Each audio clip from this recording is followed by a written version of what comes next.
Hamas গোষ্ঠীকে ক্ষমা করতে রাজি ইসরায়েলের প্রধানমন্ত্রী বেনিয়ামিন নেতানিয়াহু, যা যুদ্ধ বন্ধের একটি ইঙ্গিত। তবে জুড়ে দিয়েছেন একটি শর্ত।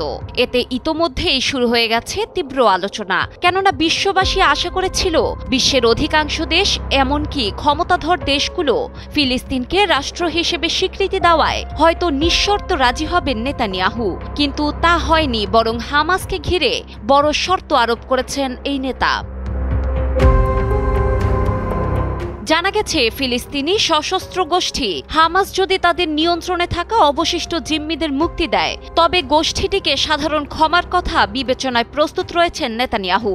তার এই বক্তব্য দীর্ঘদিনের অবস্থানে একটি পরিবর্তন নির্দেশ করে, কেননা এর আগে তিনি বারবার দাবি করেছিলেন হামাসকে সম্পূর্ণরূপে নির্মূল না করে এই যুদ্ধ শেষ করা সম্ভব নয়।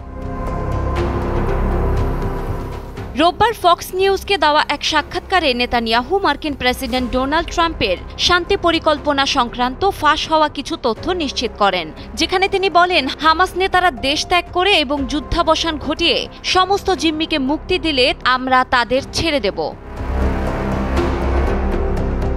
টাইমস অফ ইসরায়েলের প্রতিবেদন অনুযায়ী ইসরায়েলি জনসমক্ষে 48 ঘণ্টার মধ্যে বাকি 48 জন জিম্মিকে মুক্তি দিলে ট্রাম্পের পরিকল্পনা অনুযায়ী হামাস নেতাদের গাজা থেকে নিরাপদে প্রস্থানের সুযোগ দেওয়া হবে। বিনিময়ে ইসরায়েল যাবজ্জীবন কারাদণ্ডপ্রাপ্ত শত শত ফিলিস্তিনি বন্দী, 1000-এর বেশি আটক গাজাবাসী এবং সংঘাতে নিহত কয়েকশো ফিলিস্তিনির দেহাবশেষ মুক্তি দেবে বলে উল্লেখ করা হয়েছে পরিকল্পনায়।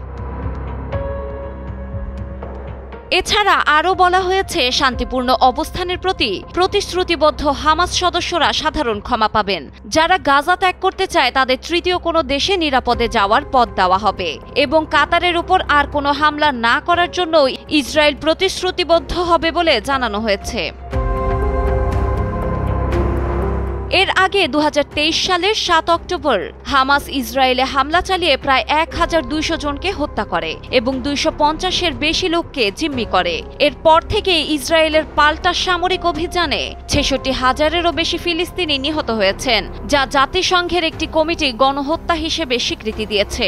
এই ঘটনায় বিশ্বব্যাপী ব্যাপক ক্ষোভের সৃষ্টি হয়েছে এবং অধিকাংশ দেশ আনুষ্ঠানিকভাবে ফিলিস্তিনকে রাষ্ট্র হিসেবে স্বীকৃতি দিয়েছে। তবে এখনও ঘুরছে প্রশ্ন, কি হবে নিরস্ত্র গাজাবাসীর? তারা কি মুক্তি পাবে? কেননা হামাস জিম্মিদের মুক্তি দিবে কিনা এই বিষয়ে এখনও অনিশ্চিত। ডেস্ক রিপোর্ট, সময়ের আলো।